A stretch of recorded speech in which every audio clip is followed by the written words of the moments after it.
अब 3 राज्यों में सीएम के चेहरे को लेकर बीजेपी का मंथन अभी भी जारी है। पीएम मोदी, गृह मंत्री अमित शाह और बीजेपी अध्यक्ष जेपी नड्डा लगातार इसको लेकर बैठकें कर रहे हैं। गुरुवार को भी तीसरी बार पीएम मोदी की अमित शाह के साथ बैठक हुई। राजस्थान की पूर्व सीएम वसुंधरा राजे समेत कई नेताओं ने जेपी नड्डा और अमित शाह से मुलाकात की। खबर है कि आज बीजेपी इन राज्यों के लिए पर्यवेक्षकों का ऐलान कर सकती है। कयास लगाए जा रहे हैं कि 9 और 10 दिसंबर को तीनों राज्यों में विधायक दल की बैठक होगी, जिसमें सीएम का चुनाव किया जाएगा।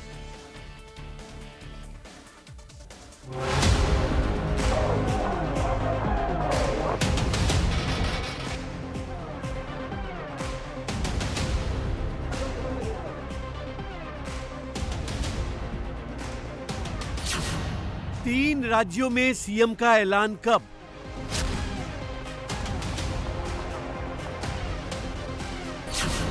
कब खत्म होगा सीएम चेहरे का सस्पेंस?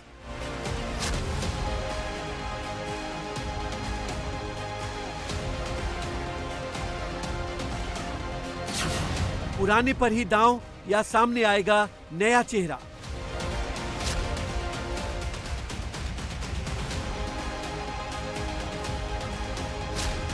मध्य प्रदेश, छत्तीसगढ़ और राजस्थान में मुख्यमंत्री कौन होगा?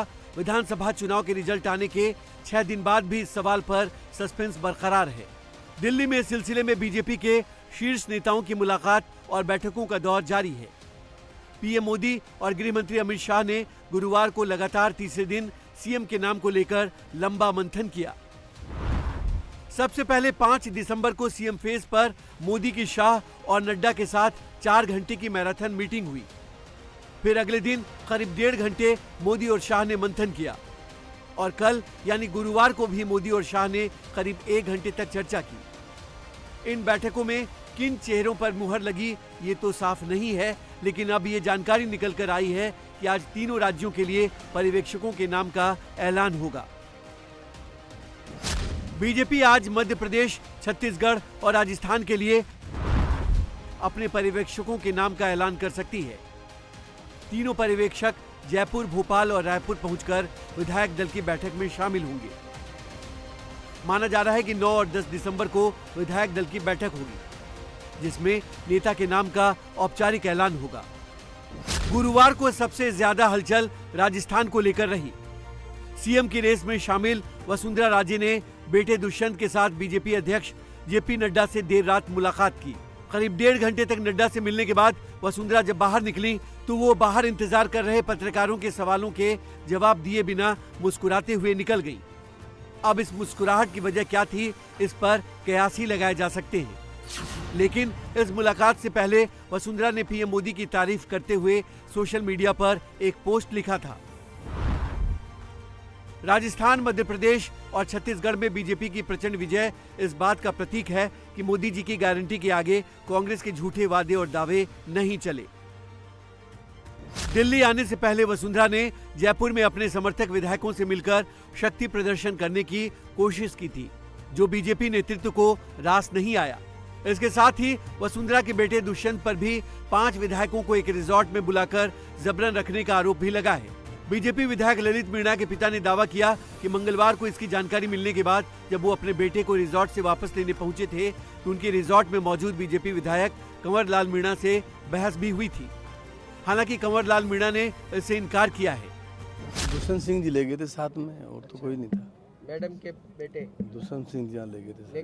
रोका आप जब लेकर आना चाह रहे थे, रोका कौन से विधायक ने रोका? वही एक अपने कंवर लाल एक विधायक था, उसने रोका था उनको। मारपीट भी की क्या? मारपीट तो क्या, वही लड़ाई झगड़े में उतारू था। तो वो क्या क्यों रोकना चाह रहे थे? बात क्या हुई थी, मतलब क्या कह रहे थे वो? कंवर लाल क्या कह रहे थे? कंवर लाल मीणा क्या कह रहे थे? कंवर लाल ये कह रहे थे कि वो दुष्यंत सिंह जी बात करो फिर ले जाओ। ये जो आरोप दुष्यंत जी पर लगाए हैं ये मनगढ़ंत है, एक राजिश है। इस पे दुष्यंत जी को कोई लेना देना नहीं है, क्योंकि दुष्यंत जी तो उस पीरियड में दिल्ली थे, उनकी संसद चल रही है ना, उनकी लोकेशन निकाल देख लो। मैं एक बहुत बड़ी बात बताता हूँ कि इस पीरियड में सांसद महोदय से मेरे 2 मोबाइल है, वो 4 सिम है। 4 सिमों पे एक बार भी मेरी व्हाट्सएप पर मैसेज पर कोई बात नहीं हुई है। जब मारपीट होती है तुरंत एफआईआर दर्ज होती है। तो आज 3 दिन हो चुका है, एफआईआर दर्ज कराई नहीं और मारपीट का आरोप लगा रहे हैं। मर्द गणत खान तो कोई भी किया जा सकता है। मैं कहता हूं मेरा नार्को टेस्ट कराओ और हेमराज जी का कराओ, किसके दिमाग में साजिश निकलती है, क्लियर कट हो जाएगा। और वो भी ऐसे पीरियड में ये आरोप लगाना, ये पूरी प्लानिंग के तहत है हेमराज जी का। माना जा रहा है कि इसी विवाद के बाद वसुंधरा को दिल्ली तलब किया गया। हालांकि नड्डा से मुलाकात के बाद क्या तय हुआ यह अभी सार्वजनिक नहीं किया गया है, लेकिन कई बातें हैं जो वसुंधरा के खिलाफ जा सकती हैं। वसुंधरा पर विधायकों के साथ लॉबिंग करने का आरोप है। वसुंधरा और आलाकमान में अनबन की खबरें आती रही हैं। वसुंधरा की 70 साल उम्र उनके सीएम बनने के रास्ते में रोड़ा बन सकती है। और सबसे अहम ये कि आलाकमान को ऐसा नेता चाहिए जो पार्टी लाइन पर चले। और अब तो जयपुर रिजॉर्ट कांड भी वसुंधरा की ताजपोशी में बड़ा रोड़ा बन गया है। अब सवाल है कि वसुंधरा नहीं तो फिर कौन? गजेंद्र सिंह शेखावत, बाबा बालकनाथ, दिया कुमारी, किरोड़ी लाल मीणा, सीपी जोशी या फिर केंद्रीय रेल मंत्री अश्विनी वैष्णव। इन्हीं दावेदारों में से एक बाबा बालकनाथ ने गुरुवार को पहले संसद सदस्यता से इस्तीफा दिया और फिर सीधे अमित शाह से मिलने पहुंच गए। राजस्थान की तरह मध्य प्रदेश के सीएम चेहरे को लेकर भी अब तक न तो कोई खुलासा हुआ है, न ही कोई संकेत मिले हैं। यहां तक कि सीएम की दौड़ में शामिल शिवराज समेत मध्य प्रदेश का कोई भी नेता अलग से बैठक के लिए अब तक दिल्ली नहीं पहुंचा है। बुधवार को केंद्रीय मंत्रिमंडल और लोकसभा से इस्तीफा देने वाले नरेंद्र सिंह तोमर और प्रहलाद पटेल का इस्तीफा स्वीकार कर लिया गया, लेकिन इन्हीं दोनों में से कोई सीएम होगा इसके संकेत अभी नहीं मिले हैं।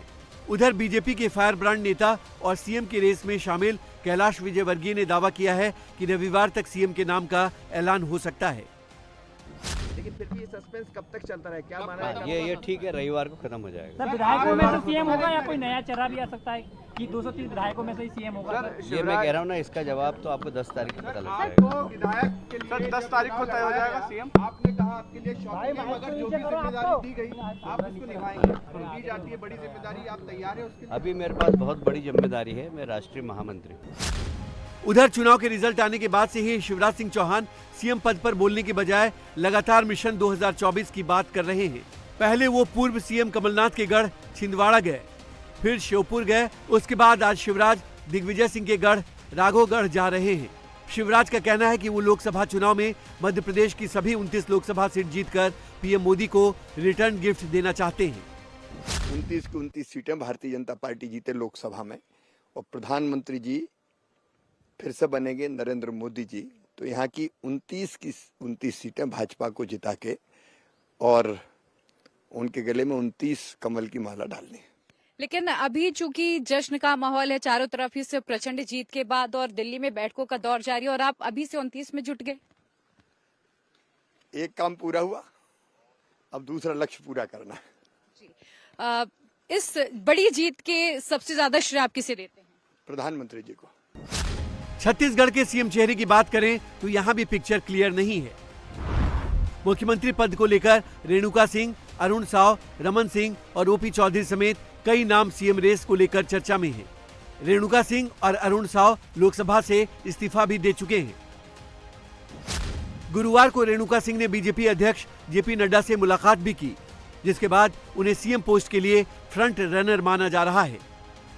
अब देखना है कि तीनों राज्यों में पीएम मोदी की सीएम को लेकर गारंटी किस किस को मिलती है।